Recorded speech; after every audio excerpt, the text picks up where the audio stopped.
Yeah. Yes, sir. Convertun, sir. Acute portal in thrombosis. Yes. Stop share చేస్తాను. Okay, stop చేయండి sir.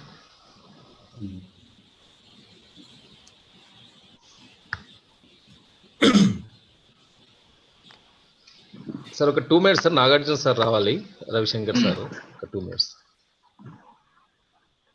Yeah, we still got time, no? 8:30, another 8 minutes to go. Yes, sir. Anyway, but our main speaker is there. Both speakers are there, Dr. Bithun and Dr. Srinivas. But without Nagarjuna, no goes no starting.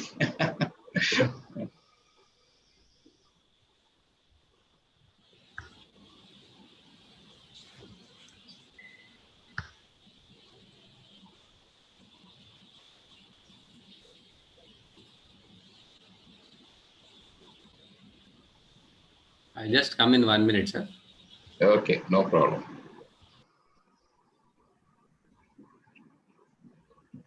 How is the rain in your localities?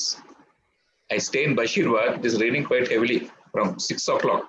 Huh? Yes, sir. Even in the high-tech city, sir, it is raining heavily. I'm still in the hospital. Yeah, that's what I came to know. Huh? It is raining heavily still. Especially that Mehdi area and other things. Yes, Attapur, totally waterlogged.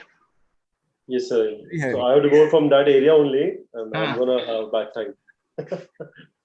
But you're in home now, no? You're back home, no? Pardon, sir? No, I'm in Hyderabad, sir. No. What I mean to say is you are now in your residence. What I mean to say? Yeah, Not yeah. in the clinic, I stay at Shakepet, sir, near Shakepet. Okay. Yeah.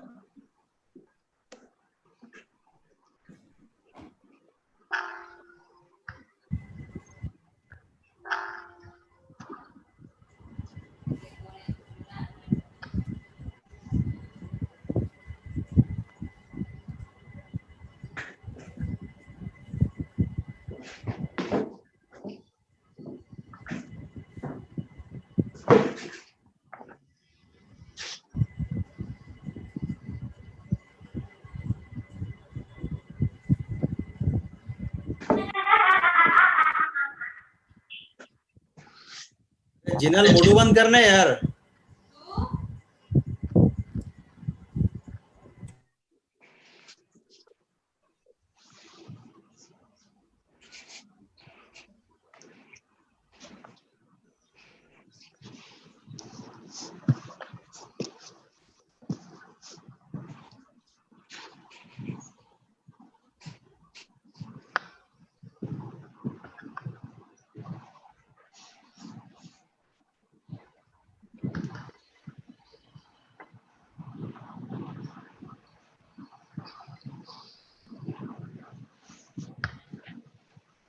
Hello.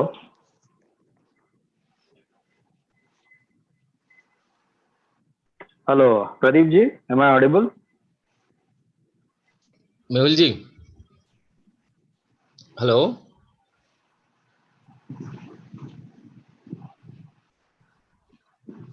Mehul ji, just waiting for Dr. Nagarjuna.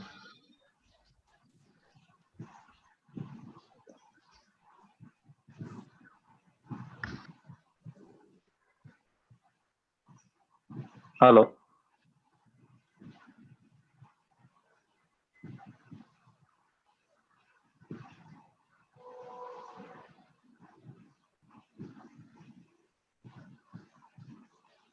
Hello.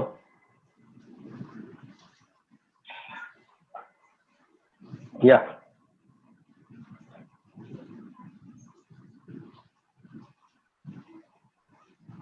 Pradeep ji. या आपका आवाज आ रहा. हाँ, अभी आवाज आ रहा ना. So yeah, good evening everyone. Yeah. You're just waiting for Dr. Nagarjuna. Yeah. Okay, no problem. So. And even Ravishankar also waiting for Sir also. Just 5 minutes. No problem. So.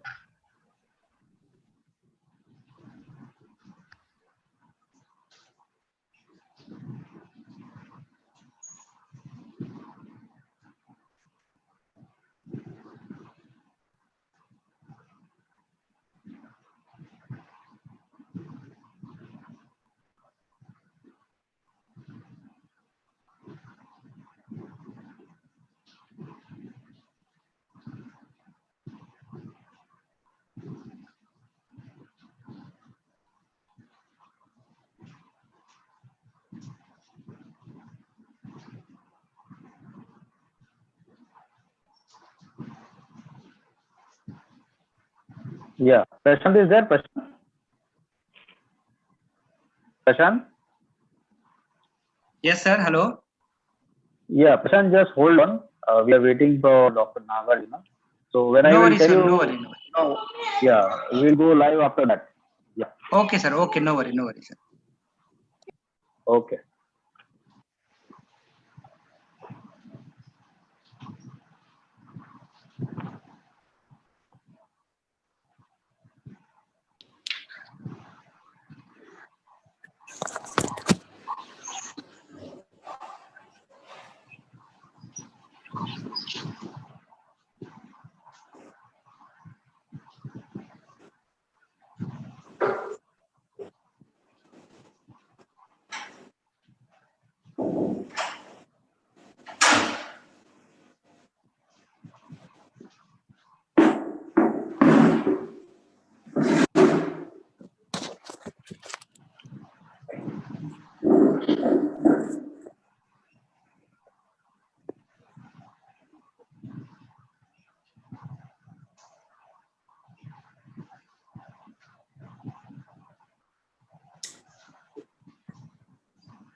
Hello. Hello. Yeah. Sir, good evening, sir. Good evening. Good evening, sir. Yeah. Good evening, sir. Okay. So good evening, Srinivas. Good evening, Good evening, Prabhakar. sir. Yeah. So Midodrine Sharma. Good evening. Good evening. So I think we are much time we have. Yeah, and the 2 minutes to go. Yeah. So whenever you will tell, we can go live. We can extend for 1 or 2 minutes more. So once we are ready, you can tell me. No problem. Right, sir.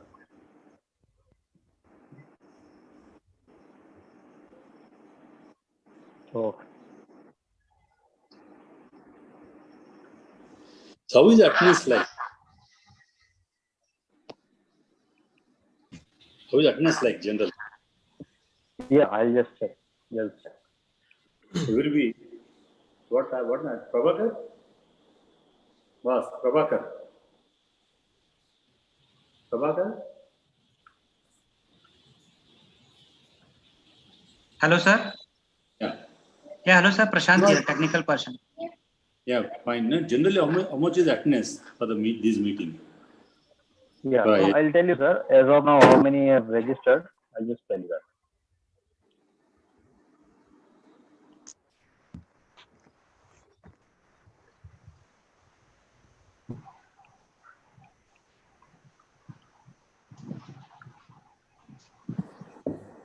So Prabhakar, Okay. Srinivas. Yeah. So Sir, as of now, there are 20 users who have already registered. Okay. They are waiting to start. I know most of us may not register, but at least they join that time. Yeah, they will join. They will join. No, tell me one thing. Registration is a must. Is it a must to register for the meeting? Yeah, good evening all, Okay. sir. Mehul. Yeah, Mehul. Yeah. Yeah. Please, Ravi Shankar is joining in 2 minutes. Please don't go live. Okay. Sure. Oh. Sure. One more person joined, 11. So, Srinivas Rao? sir, good evening. Yeah. Good evening, Dr. boss. Ravi Shankar is there. Yes. So, I think you're ready now, Srinivas? Yeah, I'm ready, sir. I think you're the speaker, right? Hello, sir. Yeah. Hello? Sir, good evening, sir. Good evening. Good evening. I think we can go on live. Ravi. Yes, sir. Yeah. Good evening, sir. Good evening. Okay. Shall we go boss. live? Hi, Mithun. Hi, good evening. Hi, everybody. I think Ramakrishna may not join. He had messaged something sometime back. Okay. So, Hello, Dr. Ravi Shankar. All are ready, I think. Sir, first presentation, Srinivas. Huh? But only there are 11 people, boss. Ravi, should we Sir? wait for a few minutes more or you? You tell me. 1 or 2 minutes max, sir.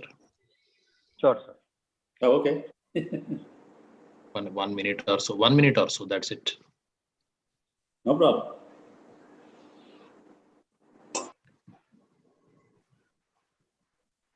What about Ramakrishna? He must have some work. Otherwise, he will not miss.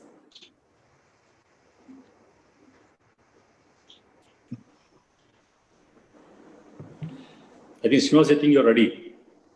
Yeah. Srinivas. So you tell me, boss, whenever you want to start, I think we'll start it. We can start. How much time you take? How much time you want to take? Approximate. For starting? Start. No, not it. Completion. For completion. Usually. Sir. 20 minutes. How much time you want to take? Approximate. 20 minutes. 25 minutes. Okay. Yeah, I think fine, if fine. 20 minutes and then discussion. Yeah. Maybe, sir, Yes, as sir. a routine, I think after 21st talk, you ask for comments from the experts and you give your comments. Yeah, yeah. And then finally we can have the discussion. Maybe generally, routinely, we have been doing like that. No problem about that. So, Mithun, Yeah. how much time you want to take? Mithun Sharma? 20 minutes. 20 minutes. Excellent. So, Sir, Nagarjuna sir, Sandeep sir, మీరు అది question link వచ్చేసింది కదా sir, మీకు login అయ్యారు కదా? వచ్చింది కానీ పెద్ద యూజ్ ఉండదు, అంత మనాలే కదా, పెద్ద అవసరం ఉండదేమో. లేదు సార్, ఆడియన్స్ క్వశ్చన్స్ మీకు వస్తాయి sir. I know, I understand. Sir. So what I'm saying, as well, they're not a big group. They themselves can ask directly. Suppose the group is big. But probably, audience platform, that is different link, sir. It is only speaker link. It is. Yeah, platform? Fine. You have to go. So how to get? I got the email ID. How to get the questions? I don't know. Mehul, please kindly advise Nagarjuna sir how to go to this questionnaire line. Sir, Okay, Sandeep, I think we can go on live. Yeah. No, sir. Yeah. Actually, Nagarjuna sir missing this questioning line. Actually, sir, I sent this questioning URL also. Sir, unable to go through that. So just Mehul, please suggest Nagarjuna sir to go how to go through these questionnaires. Or you can copy paste and edit in the. Yeah. I will copy in the current Zoom app, the Zoom message. So, sir, you can just click on that link and you can go on that. So I copied the link, and where should I share?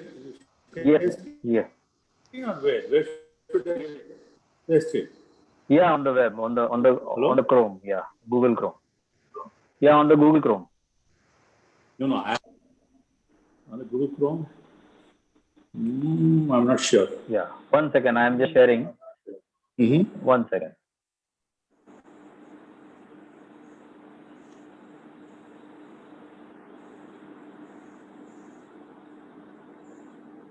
Prashant, can you make me host? Prashant? Sorry, sir. Can I put live? Yeah, can you make me host? Yes. No, can you make me host? Yes.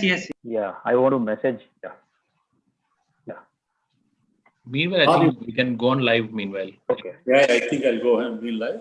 I'll just make one statement, then I'll hand it over to you, sir. Nagarjuna, sir.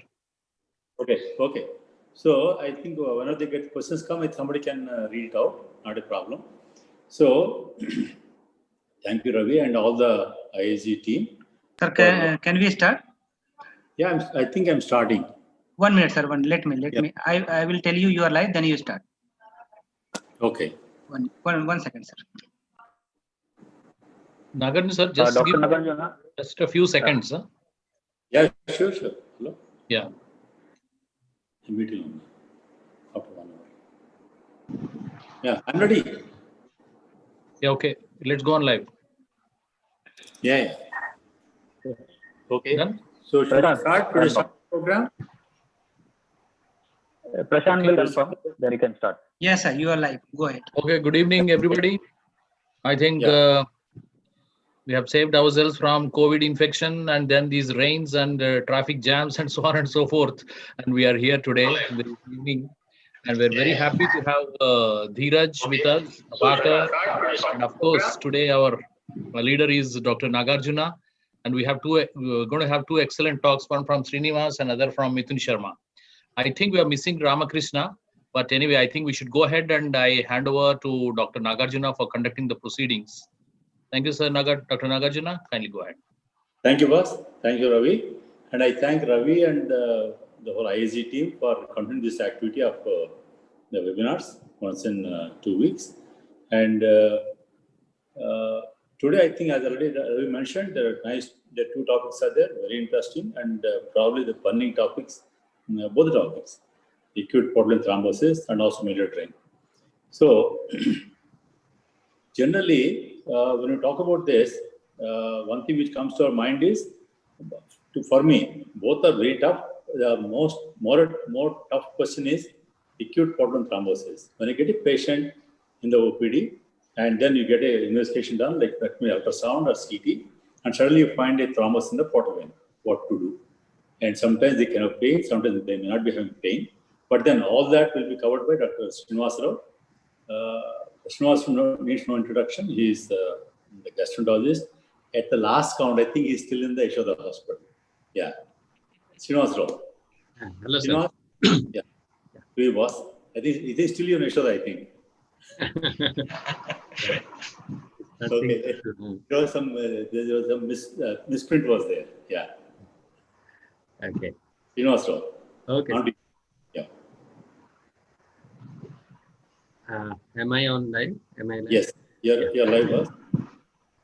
Okay. Good evening, everyone. At the outset, I thank the ISG team, as the members, the governing council members, for giving me the opportunity to speak on this important platform on a very important topic, as Dr. Nagarjuna Kumar sir said. An important clinical problem which all of us encounter in our day-to-day practice, and sometimes it is a little confusing when it comes to the management issues, especially in our group of patients. So I'll straight away go to my presentation. Yeah, I think you can load the presentation. You want to share? Yeah, I'm sharing. Share screen. Yes. Am I visible now? My slides are visible? Yes. Yeah. Today I'm going to talk about acute portal vein thrombosis. And portal vein thrombosis is a clot in the portal vein, as simple as that. It was first described in 1868, way back 150 years ago. And we call it as acute when the thrombus blocks the portal vein suddenly. And we call it as chronic when there is a cavernous formation. These are the different types of portal vein thrombosis. As I told you, this is an acute thrombus. You can see this is the anatomy of the portal vein. We all know there's nothing much to tell. And when the thrombus becomes chronic, the portal vein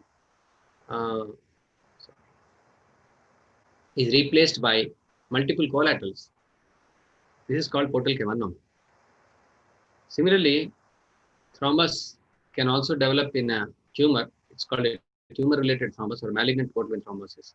As you can see here, it can be, it has a distinct radiological characteristics, which I'll describe later. There is a grading system for portal vein thrombosis, and grade 1, when the less than 50% of the portal vein is thrombosis with or without minimal extension to SMV. Grade 2, when more than 50% of portal vein is thrombosis with or without extension to SMV. Grade 3, when there is a complete thrombus with proximal SMV involvement. And grade 4 is complete thrombus with proximal as well as distal SMV involvement. So I'll discuss about, before going to the clinical aspects, about physiology of coagulation, what are the common GI conditions leading to acute portal vein thrombosis, few case scenarios, and review of literature and take-home message. Going back to our physiology days, if you look at the coagulation pathway, it starts with the vessel injury and activation of the tissue factor and factor 7A, which activates factor 7A. This tissue factor and factor 7A, they in turn stimulate factor 10 and factor 9, And this factor 10 with the help of factor 5A and factor 9 with the help of factor 8A, that is von Willebrand's factor, they together stimulate the prothrombin to form thrombin. This is the most important step. Once thrombin is formed, then this thrombin activates fibrinogen to form fibrin. Once fibrinogen is converted to fibrin, this pathway takes a second role. There is auto amplification leading to activation of factor 11 followed by factor 9, and this auto cascade continues. Then what happens after this is what I told you. Actually, if you look at thrombin, if we look at the fibrinogen, it's a trinodular structure consisting of 2 D dimers, D domains, and 1 E domain. With the help of thrombin, what is developed is the fibrin assembly. The fibrin assembly means there is an ordered lateral assembly of profibrils in a non-covalently bonded manner. This factor 13A, it is the main factor which causes fibrin cross-linking, leading to formation of covalent bonds between these D dimers, the D domains. So then a fibrin clot is formed. Now, what is the role of once the fibrin clot is formed, there is dissolution of the excess fibrin by plasmin, and this plasmin leads to degradation of fibrin and fibrinogen, leading to formation of the covalently bonded 2 D domains, which is called a D dimer, and other fibrin degradation products. That is what we estimate in a patient who is having a hypercoagulable state in sepsis. That is what when commonly we use for estimation of D dimers and FDPs. This is how it is formed.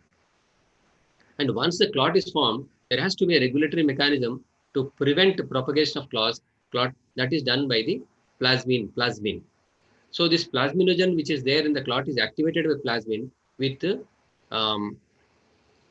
TPA, tissue plasminogen activator, which goes to the clot and it stimulates the plasminogen to form plasmin. And this plasmin, as I told you earlier, leads to breakdown of fibrin to FDPs and D dimers. So there are several causes of portal vein thrombosis. The big list is there. All of us know. We have been aware of this. I'm not going to the details of it. Basically, any intra-abdominal neoplasm can lead to portal vein thrombosis. Similarly, inflammatory conditions like diverticulitis, pancreatitis, IBD, tubercular lymphadenitis, abdominal surgery, trauma, splenectomy, omphalitis, all these things lead to inflammatory conditions lead to portal vein thrombosis. Similarly, use of oral contraceptives, sometimes idiopathic, can also lead to portal vein thrombosis. So, what is important in our clinical practice is, in day-to-day practices, which lead to acute portal vein thrombosis is IBD, that is ulcerative colitis and Crohn's disease, acute pancreatitis, which we see in day-to-day practice, cirrhosis of liver, and certain drugs which they present as acute portal vein thrombosis, especially in young female who takes OC pills and develops acute portal vein thrombosis. So I'll discuss one by one. I'll discuss a case of 63-year-old male who was diagnosed with ulcerative colitis in 2017, and he was stable on 5-ASA for almost 2 years. And there was a flare in 2019, November. So he presented to our hospital and he was started on steroids and he quickly went into remission.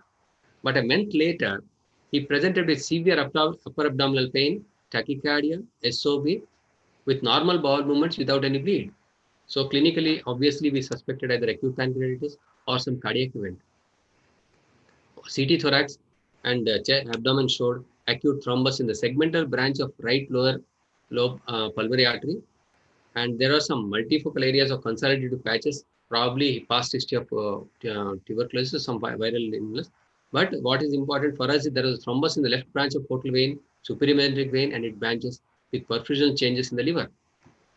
So based on this, because the thrombus was big, and he also has a PT, we started him on low molecular heparin, which was later overlapped with acetrom and patient could be stabilized, and he was discharged with oral anticoagulation, the ASTRAM. Then coming to the acute portal vein thrombosis in IBD, if you look at the literature, all IBD patients are at 2 to 3-fold increased risk of developing venous thromboembolism. Not only portal vein, but they can develop thromboembolism in other, say, like deep vein thrombosis and other areas also. So this Mayo Clinic study has shown that portal vein thrombosis is found in almost 1.3% of cases with approximately 50% mortality. This is a little higher figure because they took surgical cases into consideration, but other studies show prevalence between 0.7 to 1%. And many studies show that it has a benign course. In Journal of Crohn's and Colitis, published in 2012, portal vein thrombosis IBD in single center experience. So they have told that this acute portal vein thrombosis is a potential complication of IBD, and it is usually associated with other risk factors of hypercoagulation, which is present in these patients, and they may have a benign course. And the acute attacks have non-specific symptoms and difficult to diagnose. Only on imaging we diagnose, and sometimes once we have diagnosed, we find it in a chronic state. But now coming to what are the factors leading to a portal vein thrombosis in IBD? One is acquired prothrombotic state like inflammation, immobilization, extensive colonic disease, surgery, central catheter, corticosteroids, smoking. All these play a role. But what is important is coagulational abnormality is induced by chronic bowel inflammation. There is increased platelet count in these patients, increased factor 5, factor 8, and fibrinogen levels. There is decreased antithrombin 3 levels. And most important factor, according to one study, is the presence of extensive ulceration and loss of mucosal integrity. This loss of mucosal integrity leads to portal pyeliflebitis and leading to portal vein thrombosis.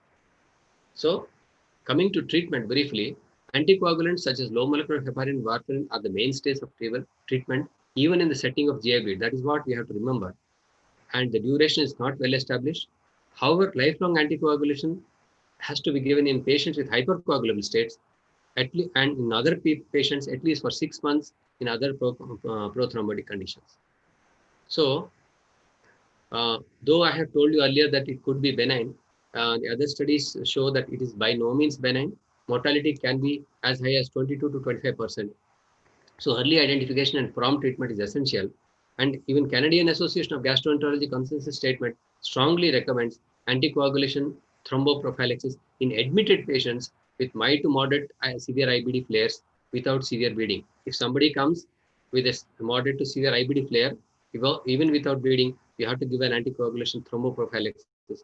That is a guidelines given by the Canadian Association of Gastroenterology consensus statement. So the message is that we should have a low threshold to diagnose venous thromboembolism in patients with IBD, and portal vein thrombosis must be kept in mind, and anticoagulation should be considered in acute cases. Then coming to cirrhosis and portal vein thrombosis, and always confusing, and there's a difficult clinical issue for all of us. If you look at the prevalence, it ranges from 0.6 to 36%. Why such a wide variation? Because almost from 1 to 36, it depends on imaging modality used, whether it's ultrasound, CT, or MRI, age of the patient, liver disease severity. It is more in patients who have a milder Child's Fuchs score than patients who have a severe disease. So etiology of the liver disease also plays a role. Like patients with PSC can have a lower incidence of portal vein thrombosis compared to alcohol or HBV, which can have 16%. And when HCC is there, it can go up to 36%. So these are the factors which determine such a wide variation of prevalence in these group of patients. Coming to incidence, there are only few reports available, but in compensated cirrhosis, the cumulative incidence is approximately 4.6% in first year, and 8.2% in 3 years, and approximately 10% in 5 years. And some studies have shown that the annual incidence of portal vein thrombosis in cirrhosis could be approximately 6%. So what is the etiology? What is the pathogenesis of portal vein thrombosis in cirrhosis? The same varicose triad, which you all know from undergraduate days, causing thrombosis in a vessel. First and foremost thing is stasis. Second thing is endothelial dysfunction and hypercoagulability. This is the triad which leads to, is called a varicose triad, which leads to formation of thrombus in a vessel. The same thing is applicable in cirrhosis. So if you look at this chart, we can see what causes portal vein thrombosis in cirrhosis. Increase in intravascular resistance because of fibrosis. As we all know, this leads to decrease in portal pressure. And it has been found that the portal flow of less than 15 centimeters per minute is has a very important contributor to the development of portal vein thrombosis. Then endotoxemia, hypercoagulable disorders when they are coexistent with cirrhosis contribute to development of portal vein thrombosis. Male sex and low platelet count and advanced liver failure, as I told you, they are also important factors. Presence of diabetes and obesity. Now there are studies showing that NASH is an independent NASH-related cirrhosis. NASH related cirrhosis is an important factor in the development of portal vein thrombosis, and we have to keep in mind this condition when we are dealing with such a patient.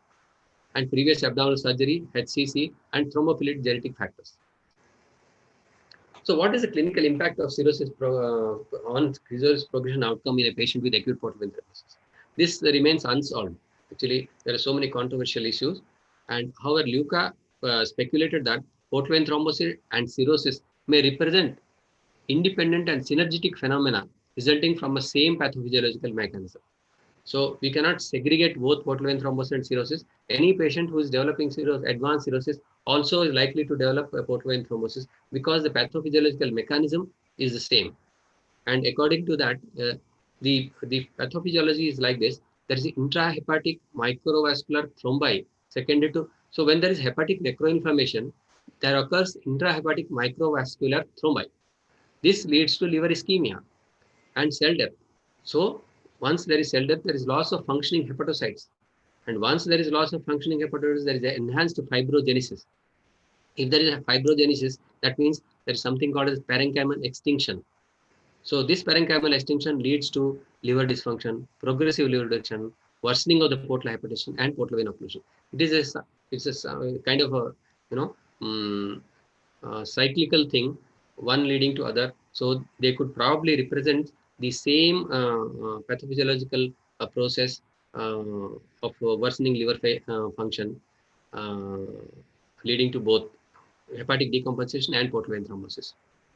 So coming to natural history, acute portal vein thrombosis, either it can resolve spontaneously, leading to disease stability, which occurs in 45 to 75% patient. However, the spontaneous resolution can have recurrence after spontaneous resolution in 25 to 45% of cases. So it can either go for lysis or thrombosis, or it can lead to cavernous transformation of portal vein, which leads to portal cavernum, which occurs as early as 6 to 20 days of acute portal vein thrombosis. So what are the treatment options available in cirrhosis? No robust data available, no consensus guidelines yet. However, available strategies, they say anticoagulation therapy, tips in a technically suitable patients, and if no treatment is planned, we have to closely monitor these patients with ultrasound surveillance of approximately 6 months, once in 6 months in generally, or patients who are planning for a transplant, we can do surveillance once in 3 months also. So what anticoagulation? EASL and ASLD guidelines advise anticoagulation treatments for at least 3 to 6 months and continued for some months after portal vein recanalization till liver transplantation or lifelong in case the thrombus extends to the supraventric vein or if the patient has a feature of intestinal infection. However, before starting anticoagulation, we have to screen the patient for varices and do prophylactic treatment. So low molecular weight heparin is used in acute setting, and it's at the advantage of fixed dosing compared to IV heparin, and no lab monitoring is required. 1 milligram per kg is what is used. So recently there was some controversy regarding non-selective beta blocker use and portal vein thrombosis. There are contradicting results. Violi study says there is no significant increase in portal vein thrombosis, which is rather related to age, CTP class, or history of GI bleed rather than use of non-selective beta blockers. Some small reports have shown mild increase in portal vein thrombosis.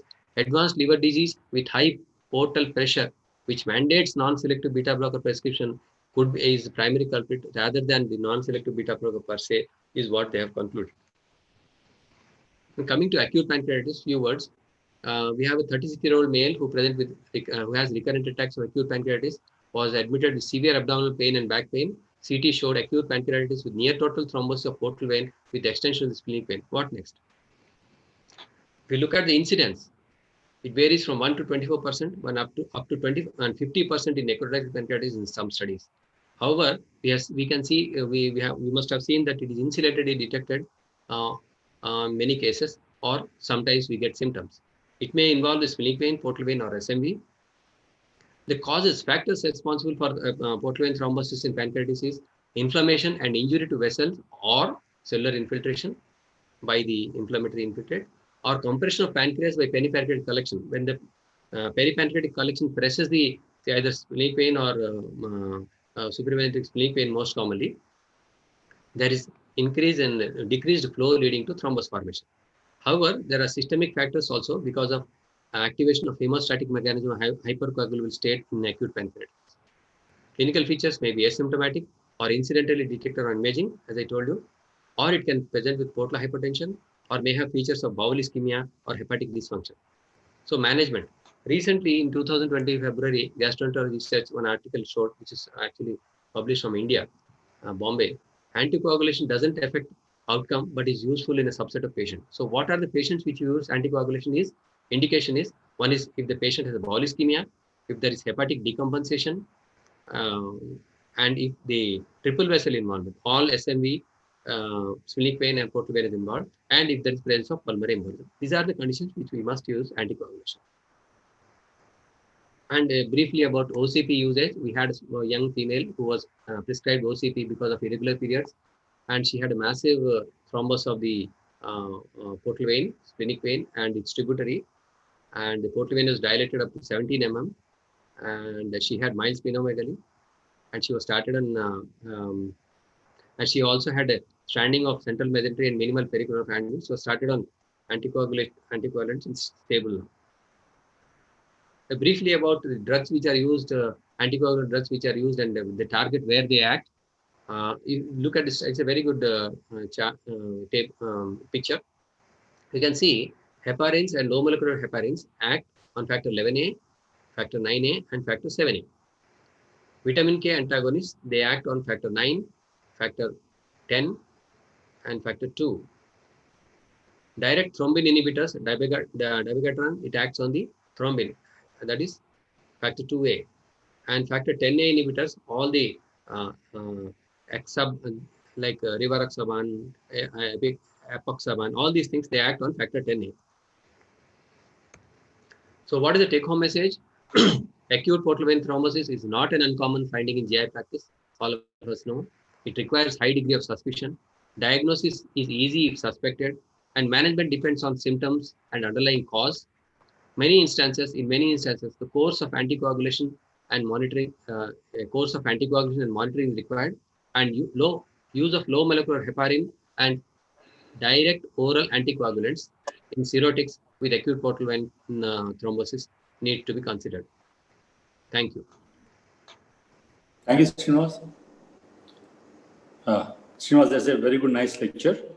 Maybe we can, before we take questions, I just want to make a comment. I have many more to discuss, but I think short of the time, I will not talk about all those things. But one thing I want to ask you is, in the acute portal vein thrombosis, the patients come to you, irrespective of the etiology, that can be cirrhosis or XYZ, OCP or whatever it is. So what do you want to do? You want to go for a low molecular heparin or one of those DOAC drugs? I think the first thing should be to go for a low molecular heparin, sir. Okay. Yeah. And after that, you may switch over to. Okay. Once they do the workup, I believe the workup is not necessary in case of acute portal vein thrombosis.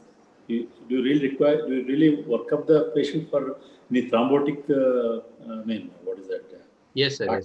Yes, sir. Hypercoagulable state, we have to work up these patients, because many times, including in cirrhosis, a large chunk of people have a hypercoagulable state, like factor C, factor 5. But in cirrhosis, again, there is a problem in estimation of these factors because they can be abnormally low because they are. Yeah. My point is, I believe there is a small, discussion is there. during the acute attack, the workup may not be very useful. That's what I mean. My understanding is, but I'm not too sure about that.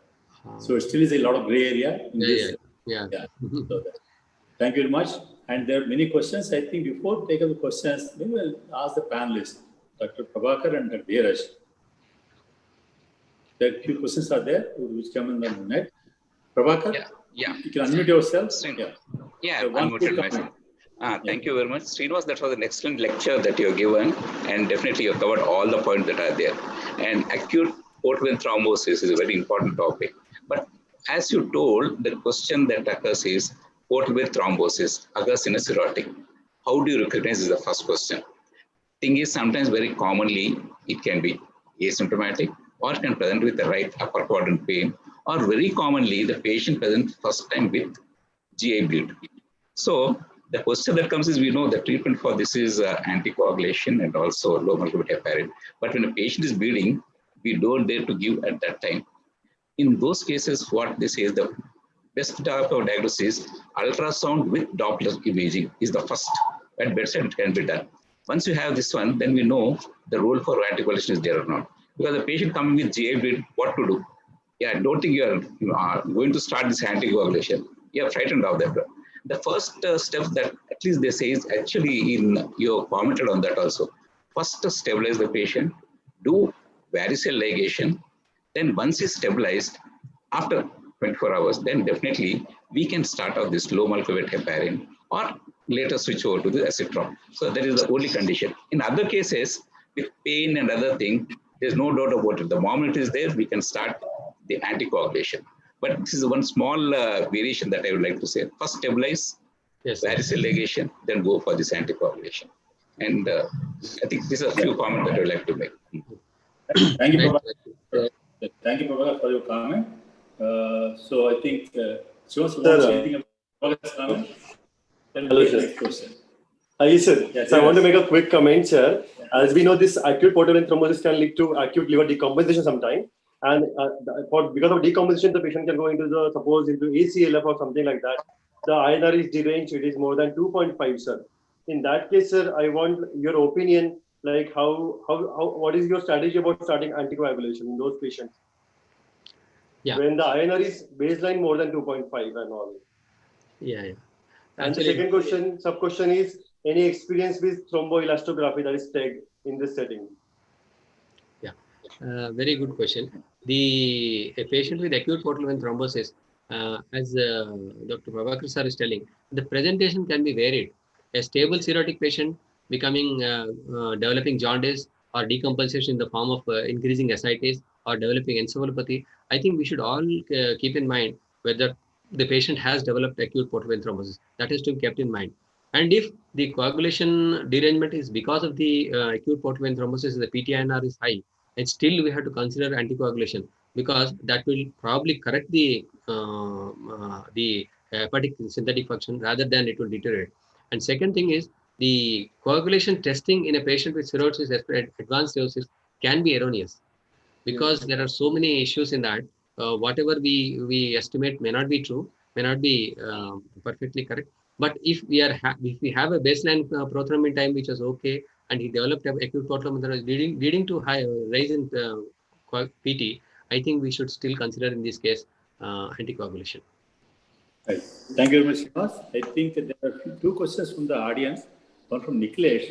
He wants to what he wanted to know is, in case of IBD patients, you suggested to give anticoagulation, particularly moderate and severe category. So is it necessary to look for the thrombophilia state, or just straight away go for the treatment? I think it's clear. You want to go straight up for the treatment. No, right? we have to look for thrombophilia state, sir. Actually, because that decides on the continuation of anticoagulation, whether it's lifelong or short period. So before starting therapy, you want to do the evaluation, then you want to start, or you want to start moderate to severe category? Yeah, I don't think the giving of low molecular heparin will anyway hamper the thrombophilia workup. We can straight away start the workup, because this factor V laden mutation and all these things, if we come to know, probably these are the candidates who will require a lifelong anticoagulation rather than giving short. Thank you. One more question from Vijay Lakshmi, and again on the portal vein thrombus in the acute pancreatitis. Yeah, I think I'll read the question. Give me a second. Her question is, what patients have portal vein thrombosis with acute pancreatitis should you work up for hypercoagulability state? Like all cases of start anticoagulation, or you want to look for the people who are likely to develop the portal vein thrombus? Yeah, actually now the recent articles they are telling we have to work up every patient who comes with acute portal vein thrombosis with anticoagulation workup. But because of our financial constraints and the cost of the testings involved, we are not doing it in most of the cases. But if you test scientifically, yes, we must do a patient who is coming with acute pancreatitis for a coagulation workup. One Dr. Shanai wants to know, an interesting question, is it necessary to look for fibrinogen estimation before taking up the therapy? May not be required. I don't think, I'm not sure. May not be required, I think, my opinion. Before starting therapy, should you look for this fibrinogen estimation? I'm not sure, sir. I'm not sure. No, I think may not be required. That's my opinion. So, I tell you my opinion. I think we almost come to the end of this first talk. So my opinion is, my take-home message. Thanks a lot for clarifying a lot of things for me particularly. One thing I understand, I was talking to a lot of my vascular colleagues. So what they do is, straight away, once you see a case of acute portal vein thrombus of any etiology, I stand for correction. You can start straight away. You can start them on the direct acting anticoagulants, oral.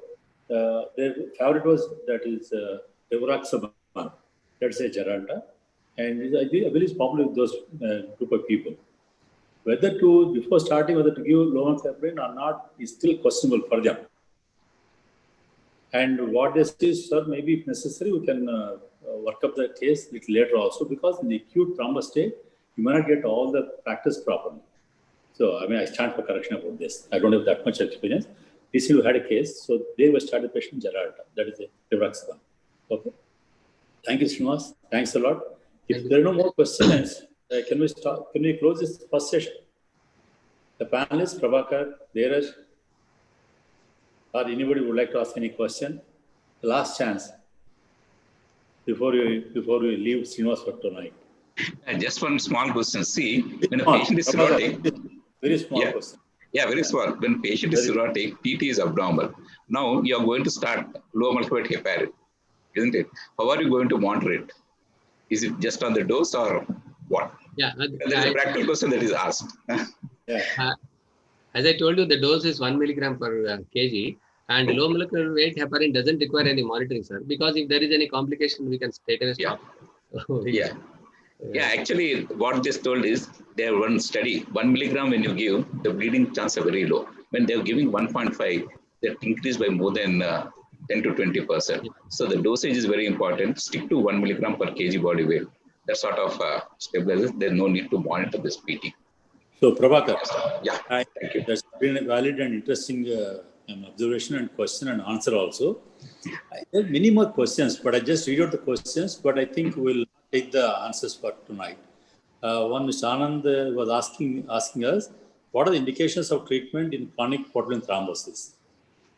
One.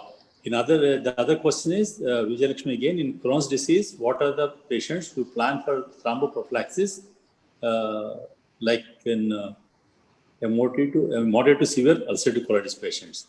So, it's, like ulcerative colitis, he wants to know what are the patients, how do you pick up the patients where the thromboprophylaxis is required? The next question is, should you start anticoagulation in portal vein thrombosis without SMA extension and without bowel ischemia? So I think I will not take up these questions in detail, but the thing is, once you see any case of portal vein thrombosis, and I think you should start the patient on the anticoagulation, there's no question about it. But then if the patient had a bowel ischemia, Srinivas, actually I want to ask a question to you. In bowel ischemia, once you see bowel ischemia, probably anticoagulation may not be a good idea. Once you suspect the bowel ischemia, so this is the answer. This is my opinion. Again, I stand for correction again. Because once you suspect bowel ischemia, there's the easiest is get in, take it out. Otherwise, the mortality is very, very high. Okay. So with this, I close the first session. And thank you very much, Srinivas, and thanks to the panelists. I think you should stay back for the second talk. So can we go for the second talk? Hello? Mithun? Yes, sir, I'm there. Yeah, boss. Yeah. So can we start your I'm talk? sharing the screen. So the Midodrine and I don't know what you want to tell us, but thing is, Midodrine itself for me, I attend a lot of meetings, but still, Midodrine itself is a little, problematic for me to understand and use it for the long term. Right. Yeah. Thank you everyone for giving me this opportunity to speak today. By the way, Mithun is Director of Ophthalmology and Regenerative Medicine in AIG, one of the top institutes in the country. Yeah. Thank you, sir, for the introduction. So basically, today my job was to speak on Midodrine and where does it stand in liver cirrhosis. So as the previous speaker also has highlighted this point, that for the complications of cirrhosis, portal hypertension is the key. It is responsible for the varices, it is responsible for the GI bleed. It is also responsible for ascites and hepatorenal syndrome. So in the natural history of liver cirrhosis, in the pre-ascitic state itself, there is subtle sodium retention, which over a period of time goes into an obvious sodium retention where the patient develops edema and ascites. But at this point, the patients are responsive to diuretics, and then these patients then avidly retain sodium when possibly even with diuretics, the ascites is not cleared. And this is what we call as refractory ascites. Most of the time at this time, there is hyponatremia and hepatorenal syndrome. And this ultimately leads to functional renal failure and lot of episodes of acute kidney injury. So as the disease progresses, there is an increase in the organ failure. And coupled with this, the concept is that there is an increase in systemic inflammation, which is believed to be playing a major role in many of these cases of refractory ascites. So ascites in the natural history of cirrhosis is a first decompensating event almost in 30% of patients.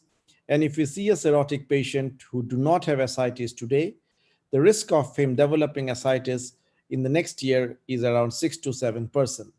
And it is associated with an increased morbidity and mortality at 2 and 5 years respectively. So what is refractory ascites? To be very simple, it is ascites that cannot be mobilized, or even if we are able to mobilize, there is early recurrence for which we cannot prevent it by satisfactorily by medical therapy. So we all know about the definition given by the West, where it says spironolactone of 400 milligram and a furosemide of 160 milligram. But to be honest, in clinical practice, I hardly am to use the maximum is 100, 150 in 1 or 2 patients, but that patient goes into acute kidney injury. So in majority of our patients, it is diuretic intractable ascites, where the development of diuretic related complications prevents us from using the diuretic at the dose which the Western guidelines recommend. So the pathophysiology, this is all aware of it, that is cirrhosis leading to portal hypertension, which causes splanchnic vasodilatation, and it decreases the effective arterial blood flow to the kidneys, and it causes a renal hypoperfusion leading to hepatorenal syndrome, as well as sodium retention, which causes ascites. Over a period of time, this sodium retention from being subtle becomes avid, and it goes into refractory ascites. There is a significant role played by inflammation, which may be due to bacterial infections or due to an immune dysfunction in these patients with liver cirrhosis. This slide I just put because we should be all aware of the new definitions of hepatorenal syndrome, which is replaced by HRS-AKI and HRS-NAKI, and another group comes where we have acute kidney injury on chronic kidney injury, with the number of patients in the future, the cause of cirrhosis being NASH and diabetes being a cofactor. We are going to see many patients in this group. And the inflammation that plays a role in liver cirrhosis is both sterile inflammation and inflammation leading to endotoxemia. The sterile inflammation activates the dams and causes neutrophil dysfunction, and sepsis definitely activates the PAM. This is something which we are all aware. and the non-sterile inflammation are possibly from bacterial translocation and sometimes from overt bacterial infections. As the cirrhosis progresses, the gut becomes more and more leaky because of the portal hypertension leading to mucosal congestion. There is bacterial overgrowth, and this leaky gut causes translocation of bacteria leading to systemic inflammation and causing resistant ascites over a period of time. So when we start treating a patient of refractory ascites, the first thing that we deal with is to identify these patients. Many people are of the habit of doing a spot urinary sodium and potassium ratio. We have to be sure that the patient is compliant to salt restriction and he is taking the diuretic therapy. If these patients are afterwards identified to be refractory, we try to avoid any drugs that may be causing the ascites worsening, like NSAIDs and nephrotoxic. All of us try to give albumin infusions, and in patients who are stable, we can consider for TIPS. This is the conventional approach to patients with refractory ascites. So LVP in refractory ascites, this is majority of the patients in refractory ascites ends up with LVP. It is just like dialysis for a kidney patient. It's equivalent in a cirrhotic patients where they take out the water and keep on moving on. So it is concluded that people who are compliant to salt, normally a diuresis or a LVP every 2 weeks should be sufficient to control the ascites level.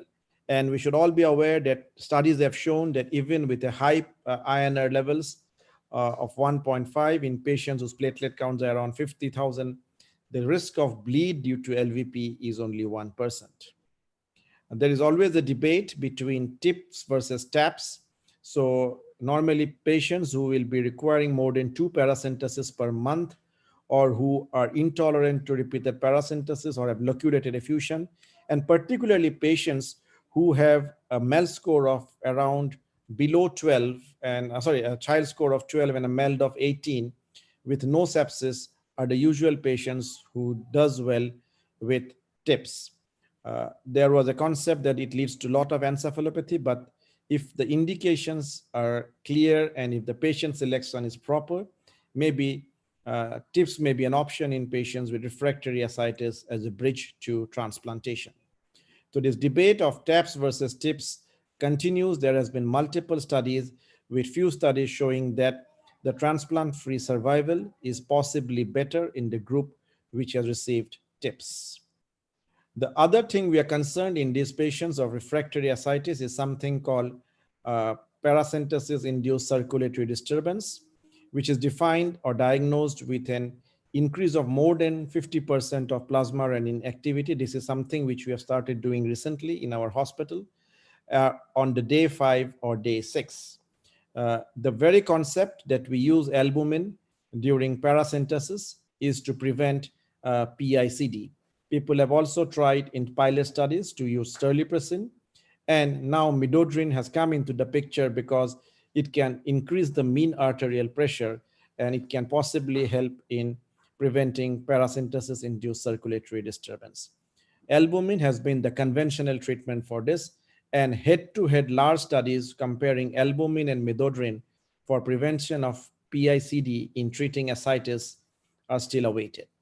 We are all aware of this ANSWER trial in which albumin was given to patients over a period of 1 year, and it showed that albumin improves the survival not only because of increasing the mean arterial pressure, possibly because it also had some modifying and immunomodulatory effect.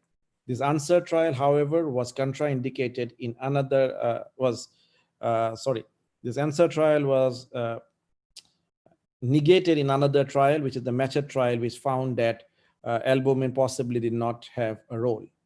In Western countries, people have tried alpha pump, but it leads to a significant amount of infection and catheter-related problems. Personally, we have possibly none of us have used an alpha pump in management of refractory ascites.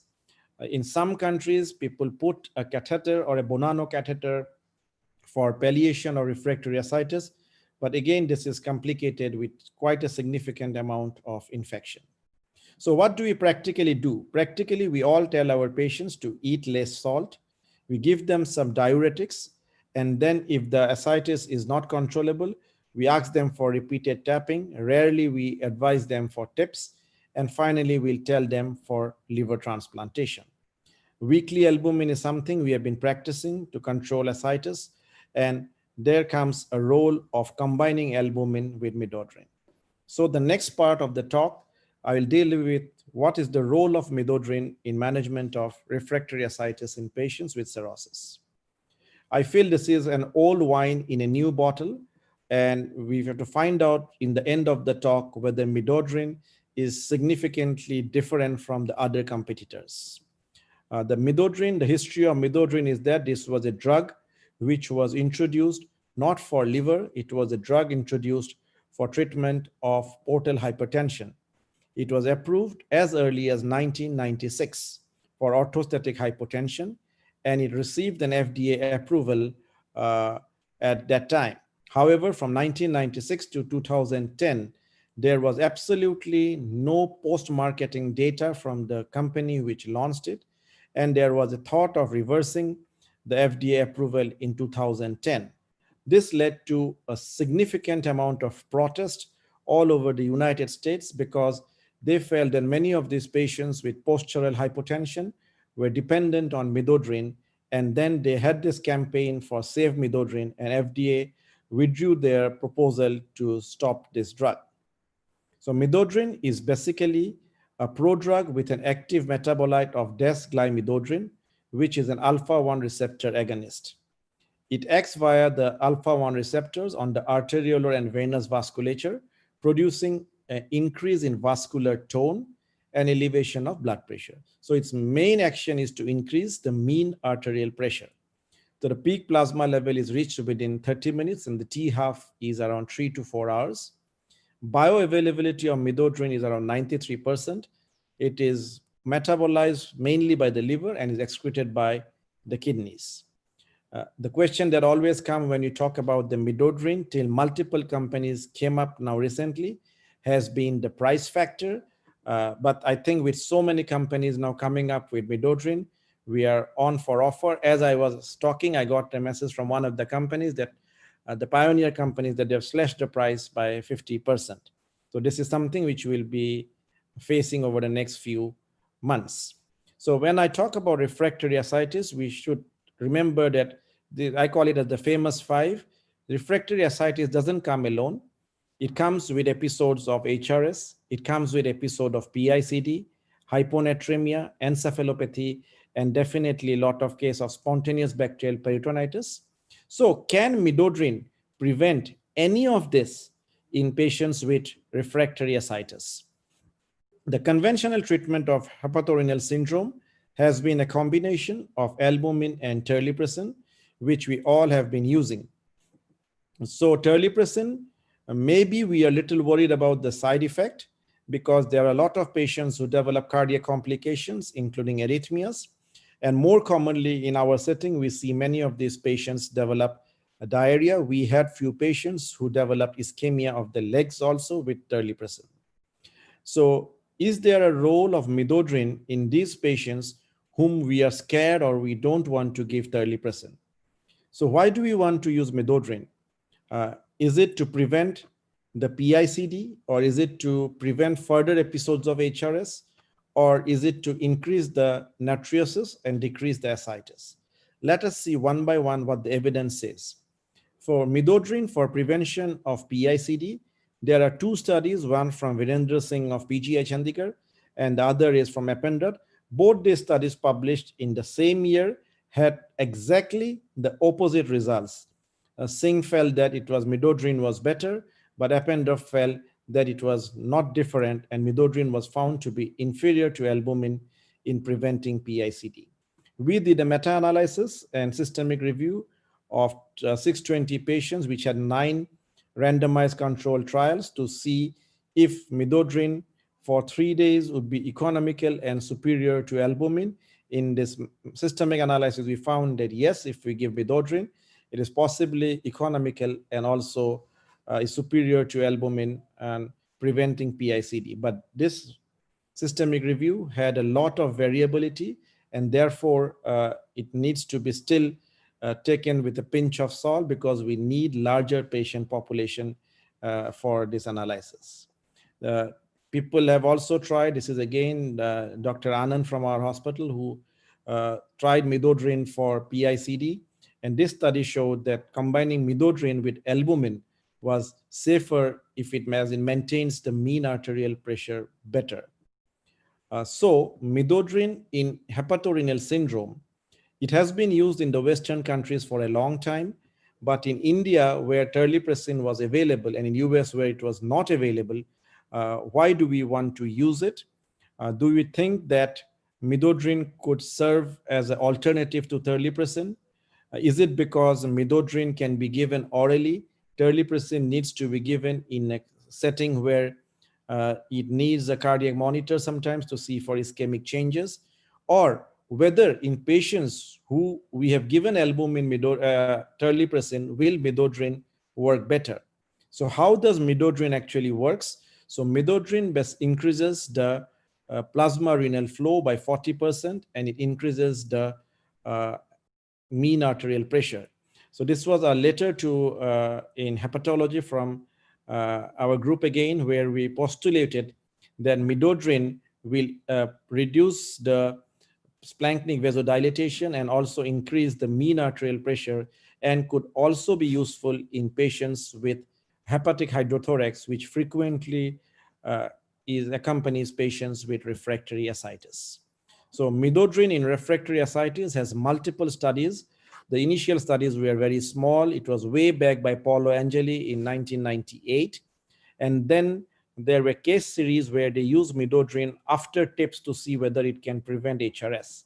The main studies came from 2015, where it was seen that in the study where they used terlipressin plus albumin versus Midodrine, albumin, and octreotide, in this study, it was a negative study which did not show any survival benefit.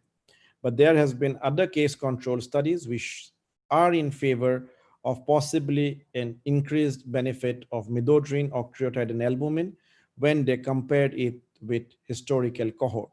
But this can only serve as a bridge to transplant. This was a study again from PGI Chandigarh, where they used Midodrine in patients with cirrhosis and refractory ascites, and patients received Midodrine, and compared with standard of care, the dose has always been 7.5 TDS. And this study did not show an improvement in GFR or MELD, but it significantly controlled ascites and decreased cardiac output at 3 months. So this was the first study which says it possibly could have a role. The same group published another study where it was a 3-group study. One group received Midodrine, the second group received clonidine, and the third group received standard medical care.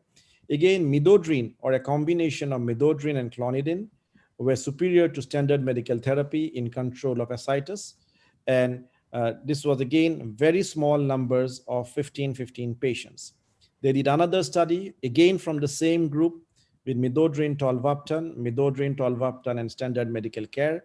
And it was found that Midodrine and a combination of Midodrine and tolvaptan is possibly better, but tolvaptan has a black box warning for cirrhotic patients, and people were not enthusiastic of this study. There has been network analysis in hepatorenal syndrome. Majority of the studies favor albumin and terlipressin rather than Midodrine plus octreotide and albumin. So when a patient is in the hospital, we give him albumin, terlipressin, we reverse his hepatorenal syndrome, his creatinine becomes normal. On discharge, can we give Midodrine to these patients so that there is prevention of HRS recurrence? So this was a study which shows that in patients who have responded after terlipressin, adding of Midodrine at discharge did not prevent HRS recurrence, and neither the urinary sodium excretion or the plasma renin activity levels were different at post-discharge. So the consensus of where we use Midodrine in hepatorenal syndrome is still something which we need to evolve. Whether we use it for only preventing PICD, or whether in TIPS ineligible patients, we give Midodrine. This is something we need to think. But can Midodrine have a natriuretic effect, which means that if I add Midodrine to a diuretic, suppose instead of 50 milligram of spironolactone, I give 25, add Midodrine with weekly albumin, will there be any benefit? So this was a study which showed that that concept also doesn't hold good. Though in clinical practice, we see benefits in some of these patients, but again, these were 15 patients with a very small group. So can we use Midodrine to prevent hyponatremia, which accompanies these patients with refractory ascites? So this was based on the concept that vasoconstrictive therapy may prevent the free water retention and thereby correct hyponatremia. And this study showed that Midodrine and octreotide, when used together, could definitely improve the level of serum sodium and this study felt that we couldn't possibly give Midodrine and help in correction of hyponatremia. This is under publication where we are trying to analyze Midodrine for acute hemodynamic change, and there's a sudden increase in pressure, and this could possibly lead to last question is, when we are using Midodrine, whether some side effects. Within a minute, I think other people can mute yourself. There are disturbance. Can I request that?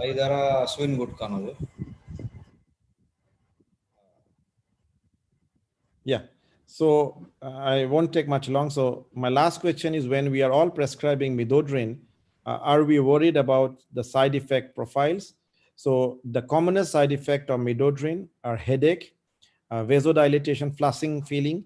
But the commonest side effects that I have seen in our practice has been in many cases, elderly, particularly when we are using, is hypertension and development of urinary retention. In fact, it is contraindicated in any patients who has urinary retention and who have persistent and excessive supine hypertension.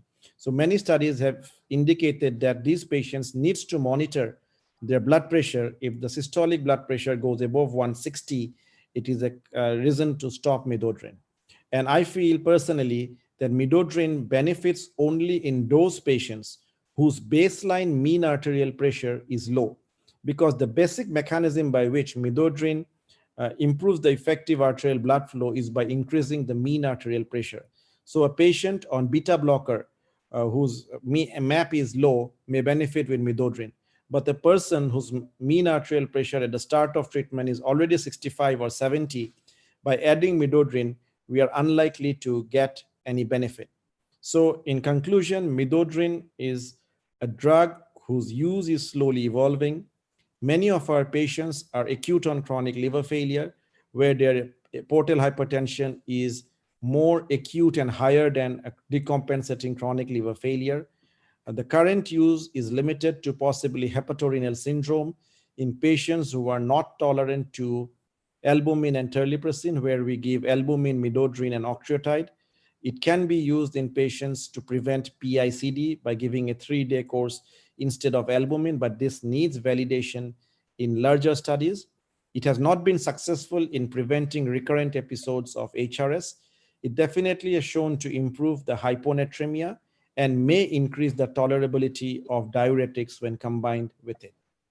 I think with this, it's better we go for a discussion. We have a panelist. Yeah. Like to hear. Thank you. Yeah, very nice and elegant lecture. I know it's a very tough topic, but it did a very good job. Very good job. Yeah. Before I open the point for Nitin. Yes, sir. First, like earlier, when we talk about varicose bleed, we thought we used as a secondary prophylaxis. Yeah. Then people propose, now people are using even for primary prophylaxis also. Yeah. He made it very clear, Midodrine is no value of that nature in cirrhotics, right? Only select subgroup of patients is useful, like hyponatremia and as a adjunct with a diuretic in those are HRS condition. in one study which you showed, before HRS occurred, they tried, but there's no benefit. No benefit. Okay, only in a select group of patients is useful, right? Right, okay. Thank you, boss. And I think I'll ask my other two panelists, Prabhakar. Yeah, Mithun, it was an excellent lecture, and you have covered the whole topic. Okay. Prabhakar. Yeah. First, from my side, a few questions are there which come in the chat box. Yeah. So my request is give a small comment, and so that Dheeraj also can give a comment. Then we'll open the point for discussion to the other participants. Up to you. Yeah. Dr. Mithun has given an excellent and elegant lecture, and he has covered the whole topics that are there. I happen to go through. Can you hear me? Yes, sir. Yeah, I hear you. See, actually, when I was going through this one, FDA has approved Midodrine for only one condition, that is symptomatic orthostatic hypotension. Rest of them are all off-label. Yes. And for our liver problems, especially it is useful in drug diuretic resistant, that is cirrhotics, or those who have hypertension, where it is useful. Regarding sodium, they didn't make much comment about it. Regarding HRS type 1, it is still useful. And third, also in LVP also, if you give it for 3 days, these are situations where definitely it is definitely useful. And these are evolving, no doubt about that. But the cost problem is big cost. As far as I know, it is available as Gatron here. It is costing almost 120 rupees. When you take that one, the cost may be an important factor when you take in Indian conditions. These are the only things, because my experience with this is almost minimal to give much comment about it. But do you think they will take an off-label and FDA will approve for its use? Because these are all off-label. What is your comment on that? Sir, US information of Midodrine, albumin, and Acute, even without FDA approval, because terlipressin was not available in. Yeah, it is still not available. I think it's in front of FDA now. They are very convinced that they might approve terlipressin. So once they approve terlipressin, we don't know the fate of Midodrine in Western countries. And one interesting thing also is FDA stopped it, as you told, in August, and there was a big hue and cry. And within another 4 weeks, they reversed it back, saying that it will be useful for the patients who use it for syncope and hypertension. So I think, again, it's for review, and they will know what exactly is going to happen with this. Okay. So thank you, Prabhakar. That's a nice comment. And so it looks like Midodrine doesn't have a FDA approval for the HRS, right? Prabhakar? No, it's off-label still. Off-label, yes. Maybe because it's still evolving, and once it comes for review, probably they will know. Okay. So Dheeraj? Yes, sir. Sir, very lucid and very understandable lecture. I'm having a quick, I want your opinion about what is the maximum duration that we have subjected this drug to any OP patient with refractory ascites and having low MAP? So what is the maximum duration that we can give it? Like, any idea about that? So the maximum duration we have used is for around 4 to 5 months. Majority of these refractory ascites patients, almost 50% won't be there at the end of a year.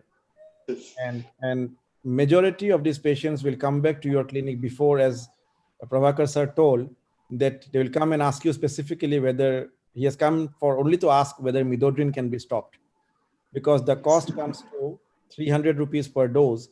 Now I think Gatron has reduced it to 58 rupees. And so it will come to 300 rupees per day. It was 900 rupees per day for just one medication. So I think beyond 3 to 4 months, patients hardly afford it. But yes, some of these patients definitely benefit, in whom we have given Midodrine and a weekly albumin, and in patients who are intolerant to diuretics at all. Okay. Thank you, boss. Yeah, so one last comment also, so a lot of patients I see on referral and all, they're on Midodrine monotherapy. But in the trials and all, they say Midodrine with octreotide and albumin, that is a preferred way to deal with all these refractory ascites and for HRS type 1 as well. So would you recommend monotherapy of Midodrine for such patients? No, we have never given monotherapy actually. We always tell them it needs a volume expander. So either it has to be albumin and midodrine combination if you are using it for just refractory ascites.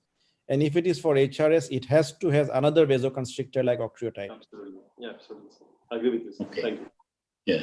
Thank you, boss. Thank you very much. Ravshankar, can we take another few minutes more? Maybe 3-4 minutes more? We know where... yes, sir. Go ahead. No problem.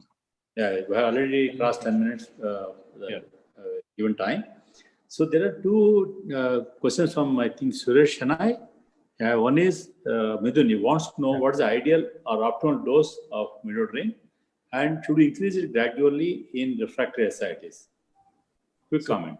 So our personal experience is we always follow 7.5 TDS. Okay.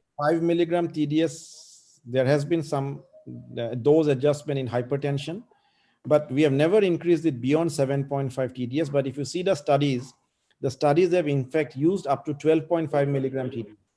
So, but our personal experience is 7.5 TDS only. Right. Thank you. And another question again from Dr. Suresh Shanai is, I mean, is there any role for this Midodrine in hyponatremia? Yes, I think I've shown this already, that there is a benefit in hyponatremia because the salt-free water accumulation is reduced by Midodrine, and it can shrink the water volume and thereby improve the sodium balance. So there are studies that have shown that the sodium will possibly improve with Midodrine. But on the other hand, there are studies where they have shown that there was no increase in urinary sodium excretion with Midodrine administration. Yeah. Okay. So in case of hyponatremia, you think we should add this drug as a routine? No. No, sir. There's only one study. There's one study. Okay. So I think it's a very tough topic and tough to understand, and little expensive drug compared to other molecules. So thank you very much, Mithun. So any questions from the other members? Ravi, you want to say something? Or let me see who else are there. Yeah, Ravi? Nothing, sir. One thing I want to ask Mithun is the single usage of Midodrine. Of course, now there are studies with combination with others, but single usage of Midodrine seem to be a little practical issue. And what is your comment, Mithun, on that? Sir, we have been using single use means what? Monotherapy. Same question. Yeah. Okay. No, sir. This is actually one study which is going to get published. This is by Anand Kulkarni from our group. So he has tried to use Midodrine to see if it increases the tolerability of diuretics. Okay. Because what happens is many of these patients will be on lacilactone or spironolactone, and then they will be on beta blockers also, many of which are not stopped. And the mean arterial pressure is very low in these patients. So Midodrine can increase the mean arterial pressure and also supplement with a low dose of lacilactone or spironolactone, whatever we are using. So we have tried to use it with a combination of very low dose diuretics and see if we can maintain a balance between the kidney function as well as the side effects of the other diuretics. Okay. I have a small question here. In some of the patients, routinely they get propranolol, but most of the people give it. So when it's not really indicated, should we stop the drug when you are considering the Midodrine and other drugs? The moment we think it's refractory, we stop it now. Yes. So stop the propranolol. Endoscopy them, band them, and eradicate the varices aggressively. Okay. But then that's the original indication for propranolol, secondary prophylaxis. The secondary prophylaxis. So now we think in case of refractory ascites, you should stop that. But that's a controversial topic again. That itself is big because it was for and against. But majority of guidelines now say that we can hold back in patients in whom there are some conditions they have highlighted. In patients who have hyponatremia, in patients whose platelet count are below 70,000, and in child C patients, we can possibly hold back with refractory ascites are the patients in whom beta blockers can be withdrawn. Yes, that's my point. That's exactly what I want to say there. Thank you. Mithun, what is the usage in hypotensive cirrhotics? Yes, sir. That is one indication. Actually, Midodrine has now been used. It is a recent trial published this year where they have used Midodrine in ICU. That is irrespective of cirrhosis. So I forgot the name of the trial, but in patients who are in the ICU with other vasoconstrictors, they've added Midodrine to raise the mean arterial pressure. So maybe many of these patients on beta blockers in whom the MAP is low, Midodrine will possibly work, but nobody has ever looked into this aspect of it till now, I think. But in all diseases, they are starting to use it in ICU as one trial. Okay. Okay. So if there are no more, let me check the chat box again. I think there are no more questions. If there are no more questions, maybe we can close today's topic. Yeah, I think there are no more questions in the. The same question again. Kam Shetty, Vishwanath. What he wants to know is, should we give beta blockers in refractory ascites? That we already discussed just now. So no. The answer is no, right? Yes. Okay. So there is so there is one interesting question in the chat box, and the guy has asked, like, what is the role of thromboelastography in the setting of acute portal vein thrombosis? Yes. I just want to make a quick comment on it, sir. So, like, whenever these like a lot of cases we find the INR is increased like 2.5 and all, and there is acute portal vein thrombosis. At this time, we are not sure, like, what should we do? Can we start directly them on heparin, or we should wait? And sometimes in the setting, surgical setting as well, when the INR is deranged, we need to know exactly what we need to give, either FFP, cryoprecipitate, or platelet. And in all this scenario, tech that is thromboelastography, it is a good investigation tool. And it is because, like, it assesses the complete coagulation parameter. It gives us the idea about the clot initiation, clot progression, clot stability, and clot dissolution. And there are various measures for it. Like, I will just name it for the sake of audience. They can read it afterwards. So there is a R initial clot initiation that is reflected by the R. The clot progression or evolution is indicated by alpha and MA. And later on, the CI, that is the coagulation index, and later on the CI 30. So these are the metrics by which we can assess. We can see this graphical representation, and we can decide what need to be given for the patient. Agreed with Hiraz. We are using TEG quite a lot now in our ICU patients, particularly. Yes. Yeah, particularly in those centers where transplant is there, the TEG is part of it. Yeah. Right. In KIMS, we used to have it. Yeah, Sunshine, we don't have that right now. Yes. Thank you very much. I thank both the speakers. We're running a little late. So thank the Srinivasa for the excellent lecture about the acute portal thrombosis. Dr. Mithun Sharma for clarifying our, what should I say, idea about the Midodrine and the usage in our routine practice. And I thank both the panelists, that is Dr. Vakar and Dr. Dheeraj, and thank you very much. So if no more questions are there, maybe we can close the session for today. Ravi? Yes, sir. Ravi? So thank you all. Thank you so much. You want to make any last minute comment for the next session or something like that? Nothing, sir. Next time, again, after 2 weeks, we'll have a session. Right. Again, we'll have 2 speakers and 3 panelists. Okay. Thank you all. Thank you very much for being with us. Thank you, Transformer, for hosting the event. Thank you very much. Good night. And request all the gastroenterologists to be safe. And I think we should not let the guard go down. I think we have been doing well. Only some of us got infected, but I think most of us succeeded in avoiding this COVID. I think all of us should stay safe. Yes. And what's the number? Do we have any number? Number, I think about 15%. 15%. 15 gastroenterology. 15%. We are 50.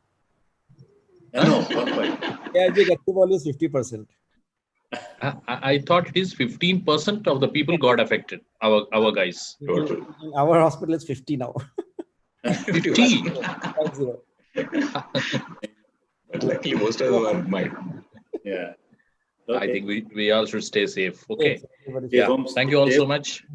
Yes. Stay home, stay safe, and come for next. Not stay home. Stay home is wrong. Stay in the hospital. Everybody is acquiring outside, not in the hospital. I know. Okay. Thank you. Bye. Bye. Good night. Bye. So, thank you very much. Bye. Bye. Thank you. Bye, Nagarjuna. Bye. Bye. Good night.